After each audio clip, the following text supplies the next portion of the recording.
Assalamualaikum warahmatullahi wabarakatuh. Saya Yunita Puji Astuti, NIM 1660061. Di sini akan mempresentasikan hasil perancangan kampung wisata apung dengan pendekatan ekoturisme. Assalamualaikum warahmatullahi wabarakatuh. Saya Yunita Puji Astuti, NIM 1666061. Di sini saya akan mempresentasikan hasil perancangan kampung wisata apung dengan pendekatan ekoturisme.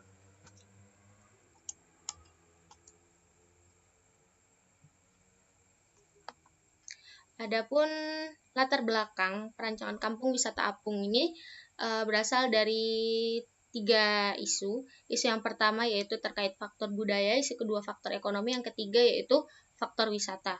Faktor budaya yaitu disebabkan oleh pergeseran gaya hidup masyarakat setempat ke arah modern dan serba praktis ataupun online. Kemudian yang kedua, masyarakat cenderung berbelanja online daripada berbelanja langsung ke pasar tradisional.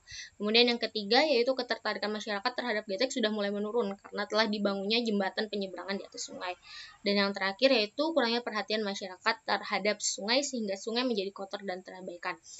Pergeseran gaya hidup masyarakat ini kemudian mempengaruhi faktor ekonomi, yaitu yang pertama pasar menjadi sepi, kemudian yang kedua para pekerja ojek getek menjadi kehilangan pekerjaannya.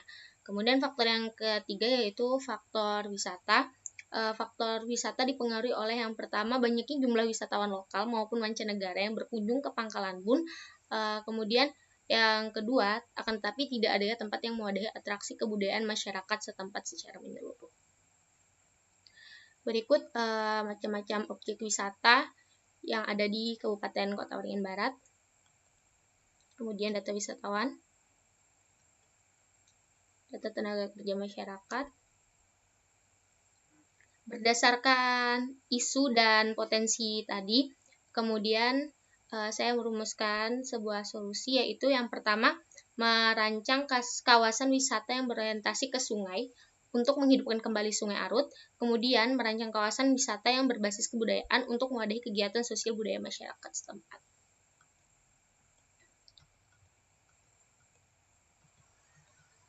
Untuk pendekatan perancangan kampung wisata apung sendiri menggunakan pendekatan ekoturisme, yang mana ekoturisme memiliki 6 prinsip dasar, yaitu yang pertama meminimalkan dampak negatif terhadap lingkungan dan masyarakat, kemudian yang kedua meningkatkan kesadaran terhadap sistem alam dan budaya serta keterlibatan pengunjung, kemudian yang ketiga pengelolaan kawasan alam yang dilindungi secara hukum dan lain-lain, kemudian yang keempat partisipasi masyarakat lokal terhadap objek wisata, yang kelima manfaat ekonomi terhadap masyarakat lokal, yang keenam manfaat bagi masyarakat untuk mempelajari lebih lanjut terkait kawasan wisata.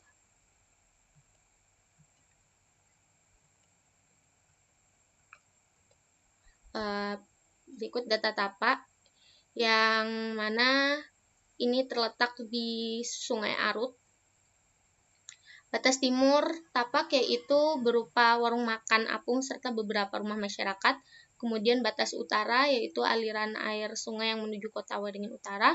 Kemudian batas di bagian barat berupa lahan kosong dan kondisi tanah yang keras. Kemudian di bagian selatan yaitu alur sungai yang menuju Lamandau. Kemudian berikut data sosial budaya dan ekonomi masyarakat. Dapat kita lihat di sini jumlah tenaga kerja dan jumlah industri tidak sebanding, yang mana jumlah tenaga kerja jauh lebih banyak dibandingkan industri yang mempekerjakan pekerja. Kemudian kita masuk analisis. Analisis terbagi menjadi analisis fungsi, analisis bentuk, analisis tapak, analisis struktur, dan analisis utilitas. Untuk fungsi sendiri, kampung wisata apung terbagi menjadi 4 fungsi, yaitu fungsi primer, sekunder, penunjang, dan servis. Untuk fungsi primer yaitu mewadahi area atraksi kebudayaan masyarakat setempat. Kemudian yang kedua, edukasi budaya. Yang ketiga yaitu area konservasi. Wisata budaya ini dengan adanya atraksi kebudayaan masyarakat setempat melalui bangunan teater, kemudian edukasi budaya yaitu dengan mewadahi berupa museum dan galeri hasil karya masyarakat lokal. Kemudian area konservasi yaitu area konservasi tanaman pohon yang dibudidayakan serta konservasi air sungai. Kemudian yang kedua yaitu fungsi sekunder. Fungsi sekunder dari kampung wisata apung sendiri terbagi menjadi 3, yaitu komersil, area jajanan, serta sarana pengelolaan. Kemudian yang ketiga, area penunjang terbagi menjadi area peribadahan, parkir, aksesibilitas, yaitu penyediaan akses menuju kawasan apung berupa jembatan, titian, dan dermaga.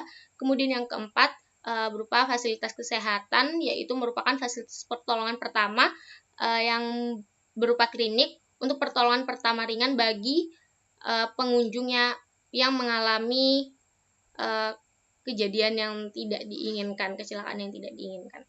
Kemudian yang keempat yaitu fungsi servis. Fungsi servis terbagi menjadi penyediaan fasilitas aliran listrik, sanitasi, pengelolaan air bersih, dan pengelolaan sampah.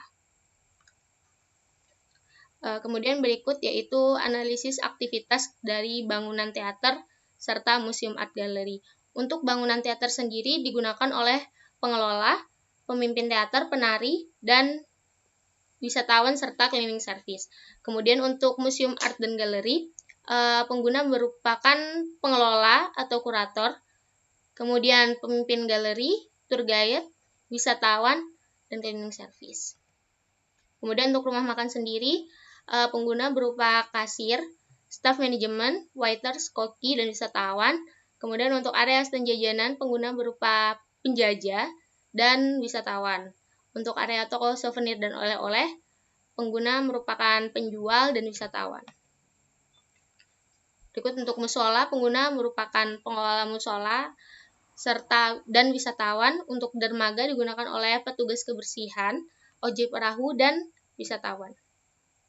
Kemudian berikut klasifikasi pengguna dan aktivitas. Untuk pengguna diklasifikasikan menjadi dua, yaitu masyarakat lokal Pangkalan Bun dan pengunjung. Masyarakat lokal Pangkalan Bun ini terbagi menjadi pedagang, pengelola, komunitas kebudayaan, dan pengrajin. Kemudian untuk pengunjung terbagi menjadi pengunjung lokal dan mancanegara.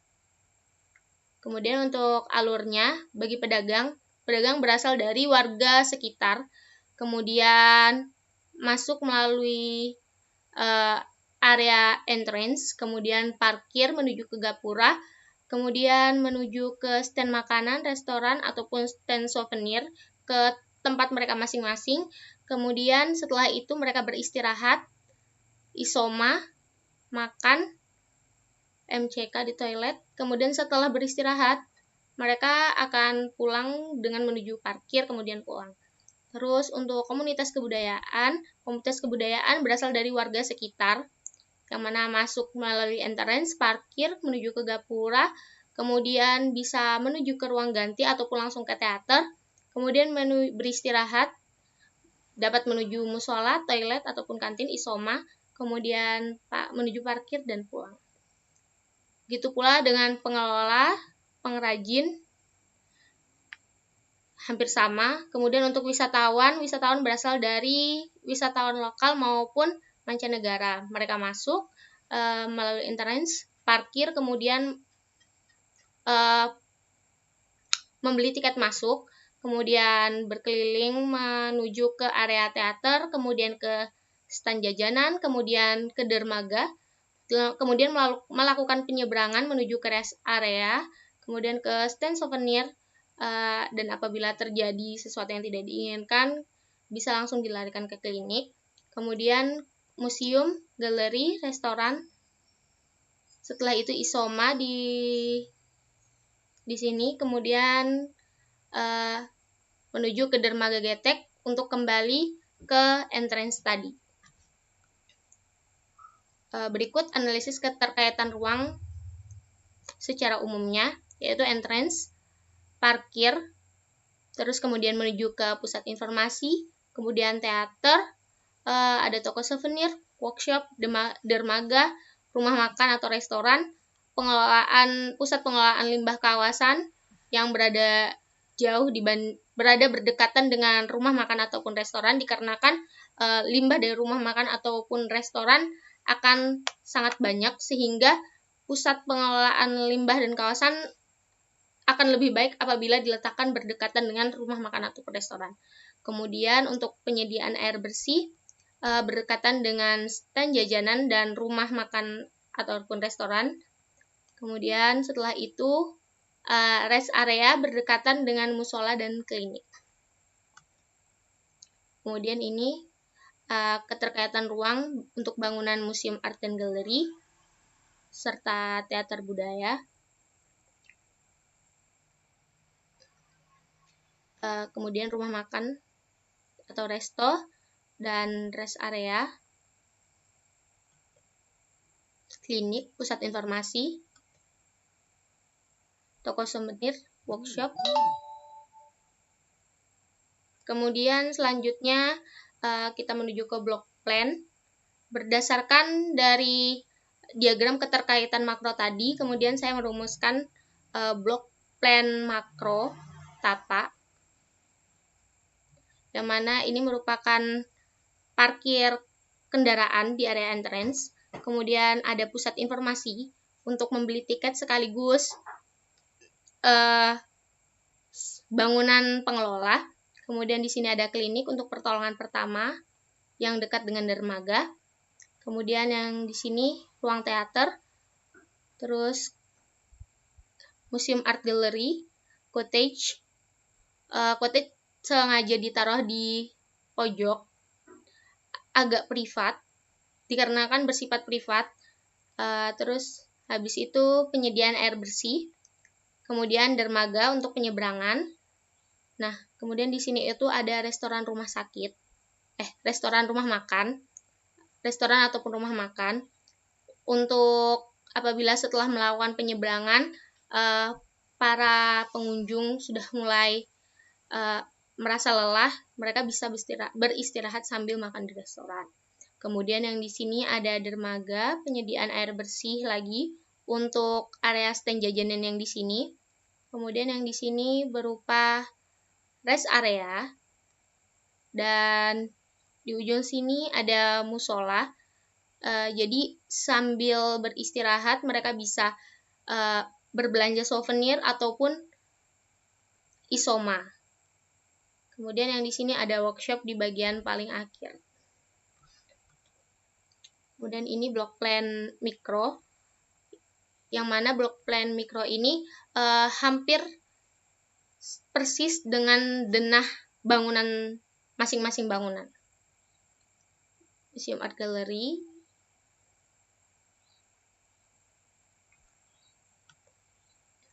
kemudian untuk analisis tapak.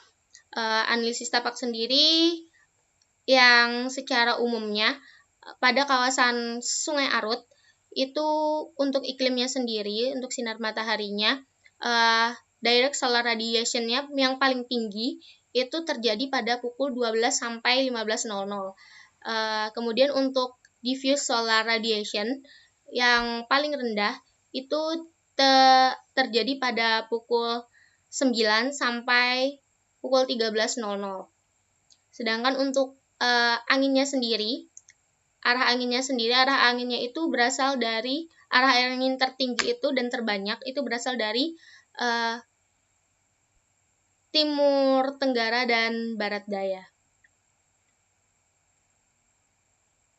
Kemudian untuk sirkulasi terbagi menjadi dua, yaitu sirkulasi dan aksesibilitas terbagi menjadi dua, yaitu jalur sungai dan jalur darat. Untuk jalur darat sendiri merupakan jalur dari jalan utama yang mana akan digunakan sebagai jalan masuk menuju kawasan wisata apung.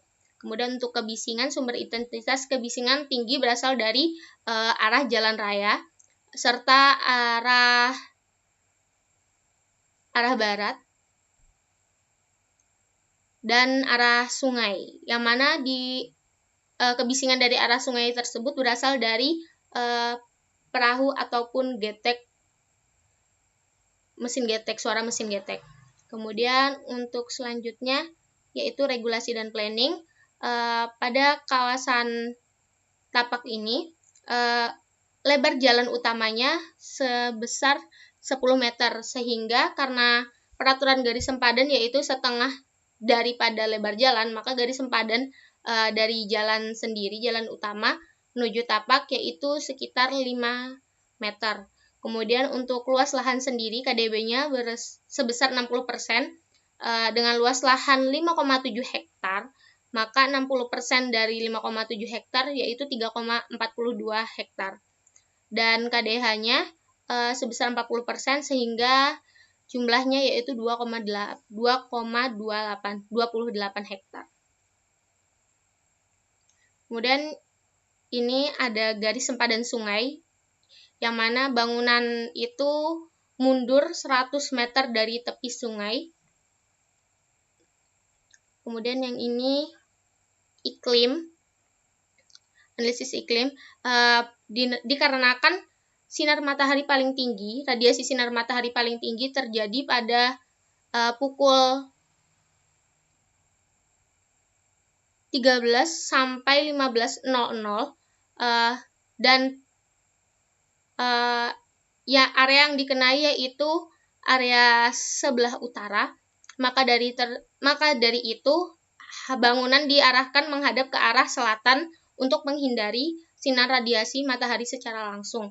Kemudian untuk menanggapi diffuse solar radiation pada area selatan itu diperbanyak bukaan. Kemudian untuk memanfaatkan radiasi sinar matahari secara langsung yang tinggi tersebut, kita menggunakan panel surya sebagai sumber tenaga listrik untuk memanfaatkan sinar matahari tersebut. Kemudian untuk angin, intensitas arah angin tertinggi berasal dari sisi timur laut dan barat daya, sehingga pada area timur laut dan barat daya akan diberikan tanaman vegetasi untuk pemecah angin.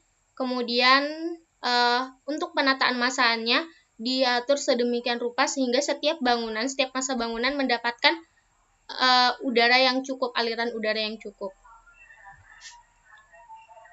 Kemudian untuk kebisingan yaitu diatasi dengan penanaman vegetasi. Kemudian untuk material yang digunakan sendiri yaitu menggunakan material kayu sehingga dapat digunakan sebagai insulasi akustik kebisingan yang berasal dari luar bangunan.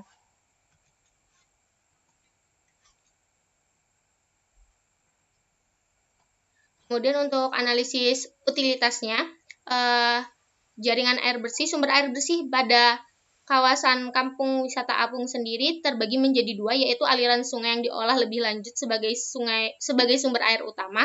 Kemudian yang kedua yaitu air hujan yang ditampung. Urutannya yaitu air sungai, kemudian dipompa menggunakan alat pompa, kemudian ada reservoir yang mana pada reservoir sendiri terjadi proses filtrasi air, pengolahan air lebih lanjut sehingga air tersebut dapat dikonsumsi dan didistribusikan pada tiap-tiap unit. Kemudian untuk jaringan air kotor, sistem pembuangan air kotor pada kawasan wisata apung terbagi menjadi dua, yaitu berdasarkan permukaan kawasan, yang mana terbagi menjadi sistem pembuangan darat dan sistem pembuangan sungai. Untuk sistem pembuangan sungai sendiri, itu dia pada masing-masing setiap bangunan, itu langsung ada pengolahan air lebih lanjut, pengolahan limbah cair lebih lanjut. Kemudian untuk bagian darat, mereka terdapat 4 titik tertentu yang mana sebagai titik utama pengolahan air kotor, pembuangan air kotor. Kemudian untuk jaringan listrik, sumber jaringan listrik terbagi menjadi dua, yaitu pertama menggunakan sambungan PLN, kemudian yang kedua memanfaatkan panas matahari dengan menggunakan panel surya pada taman dan kawasan apung. Kemudian untuk pengolahan sampah, karena merupakan kawasan wisata, maka akan menimbulkan banyaknya sampah yang dihasilkan.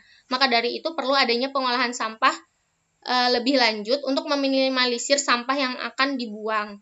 Adapun pengolahan sampah yang diterapkan yaitu pengolahan sampah organik, dikarenakan pada kawasan wisata apung sendiri terdapat banyak rumah makan yang mana akan menimbulkan banyak sekali sampah organik. Maka dari itu sampah organik tersebut dapat diolah kembali untuk membantu meminimalisir sampah dari kawasan kampung wisata apung yang kemudian akan diolah kembali untuk dijadikan pupuk. yang mana pupuk tersebut akan digunakan lagi untuk perawatan tanaman yang ada di kawasan kampung wisata apung. Kemudian selanjutnya ada analisis bentuk. Bentuk yang saya ambil, bentuk dasar yang saya ambil itu terdapat berasal dari dua bentuk utama, yaitu rumah panggung dan rumah apung. Rumah panggung sendiri dengan nama lain Humahai itu terdapat 3 bagian utama, yaitu kepala bangunan, terus badan, kemudian kaki, yang mana kaki tersebut disebut dengan sebutan tiang jihi, yaitu tiang struktur yang berfungsi untuk mengantisipasi apabila terjadi kenaikan permukaan air pada area sungai ataupun terjadi banjir. Kemudian setelah itu pada Humahai tersebut ada komponen tambahan, yaitu berupa bapatah. Bapatah ini merupakan tangga penghubung ke dalam bangunan, perantara dari area luar menuju ke bangunan. Setelah Humahai, bentuk bangunan kedua yang menjadi dasar analisis bentuk saya yaitu Humalanting atau rumah apung. Humalanting ini terbagi menjadi 3 bagian juga, yaitu pertama bagian kepala ataupun atap. Bagian atap tersebut dapat berbentuk prisma maupun pelana, berfungsi sebagai penggerak udara dan pergerakan air hujan.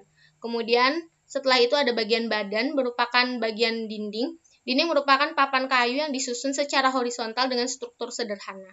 Kemudian yang terakhir yaitu bagian kaki ataupun pondasi, menggunakan struktur apung sehingga bangunan tidak mengalami banjir pada saat permukaan air naik, dikarenakan bangunan dapat bergerak naik turun mengikuti permukaan air sungai, serta tidak mengganggu ekosistem yang ada di sungai.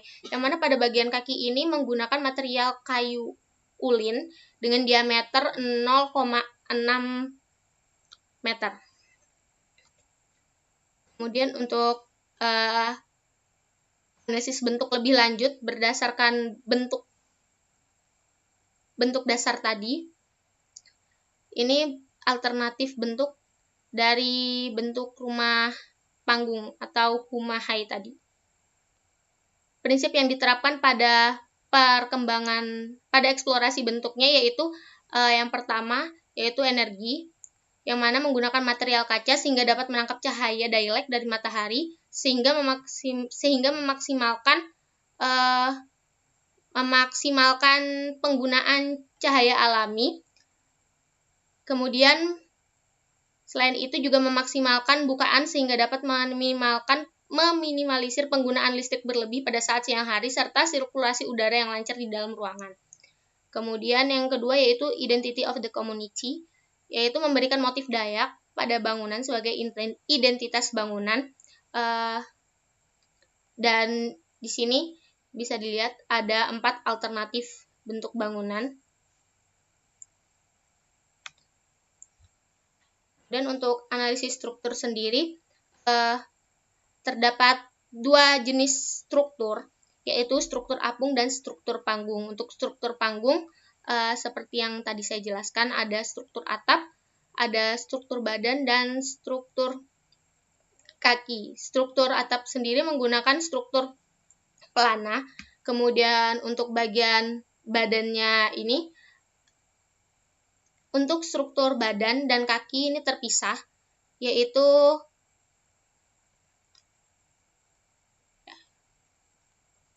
struktur badan dan kaki ini terpisah sehingga pada bagian sini itu terdapat slope yang menghubungkan antar tiang jihi. Kemudian yang ini merupakan kolom sendiri untuk bagian badan. Kemudian untuk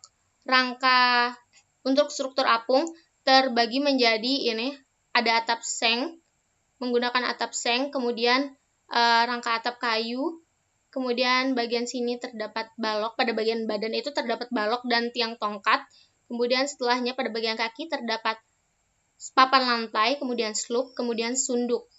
Dan yang terakhir yaitu batang gelondongan. Yang mana batang gelondongan ini sebenarnya bisa diganti dengan menggunakan material bambu, karena memiliki fungsi yang sama.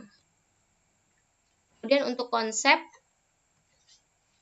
Konsep tapak sendiri berasal dari analisis tata massa, yang mana penempatan massa bangunan diatur sedemikian rupa sehingga tiap massa bangunan mendapatkan penghawaan secara alami serta maksimal. Kemudian dari hasil analisis tapak tersebut didapatkan bentuk tata massa yang seperti ini. Kemudian setelah itu, karena konsep dasarnya yaitu connecting the community, maka pada konsep tapak sendiri saya memunculkan identity of the community dengan menggunakan ini berdasarkan hasil dari analisis angin dan tata massa bangunan, kemudian dikembangkan lagi dengan penambahan nilai budaya sehingga menghasilkan rancangan yang menunjukkan identitas masyarakat setempat agar mudah dikenali oleh pengunjung dan wisatawan luar. Yaitu saya menambahkan motif Dayak sehingga pada saat dilihat dari atas itu langsung terlihat kalau ini itu punyanya budaya Dayak. Kemudian yang di sini ada aksesibilitas. Aksesibilitas mudah dicapai bagi wisatawan maupun masyarakat sekitar baik melalui jalur darat maupun jalur di atas sungai. Kemudian untuk tata massanya, perbedaan tata massa bangunan berdasarkan fungsi kegiatan, yaitu pada bangunan dengan fungsi primer berada pada tepian sungai dan bangunan dengan fungsi sekunder dan penunjang berada terapung di atas sungai. Hal ini dikarenakan mempertimbangkan struktur dan kapasitas penggunanya. Kemudian untuk sustainable menggunakan struktur panggung dan apung pada seluruh bangunan serta menggunakan jembatan titian ataupun gertak sebagai akses ke setiap bangunan sehingga meminimalisir dampak perancangan terhadap lingkungan. Kemudian ini untuk konsep ruangnya. Prinsip yang diterapkan dalam konsep ruang yaitu natural, fleksibel, dan eduwisata. Natural sendiri dikarenakan menggunakan material-material kayu. Kemudian untuk fleksibelnya sendiri dapat kita lihat dari bentuk jembatan yang fleksibel, dapat terhubung kemana saja. Kemudian eduwisata yaitu dengan adanya bentuk bangunan yang merepresentasikan bentuk bangunan daerah sekitar sehingga dapat mengedukasi pengunjung sekaligus menghibur para pengunjung dengan atraksi kebudayaannya. Kemudian setelah itu ada konsep utilitas. Konsep utilitas untuk air bersih sendiri, airnya langsung diambil dari sungai dan terbagi menjadi 2 titik pengelolaan pada masing-masing kawasan. Kemudian disebarkan. Kemudian ini pengolahan air, ini reservoir. Kemudian dia didistribusikan langsung ke bangunan-bangunan lainnya. Kemudian yang ini air kotor. Untuk air kotor sendiri, jalur pembuangan air kotor terbagi menjadi 2, yaitu jalur darat dan jalur sungai. Untuk pembuangan air kotor di jalur sungai diletakkan pada masing-masing tiap bangunan, sedangkan pada bagian darat terbagi menjadi 4 titik kumpul. Kemudian untuk listrik sendiri, sumbernya terbagi menjadi 2, yaitu dari PLN dan hasil tenaga surya. Kemudian yang ini yang warnanya merah itu powerhouse berada di depan. Masing-masing kawasan terdapat powerhouse masing-masing. Yang mana powerhouse itu dua-duanya berada di depan tapak, di area utara tapak. Kemudian setelah dari powerhouse dia kemudian didistribusikan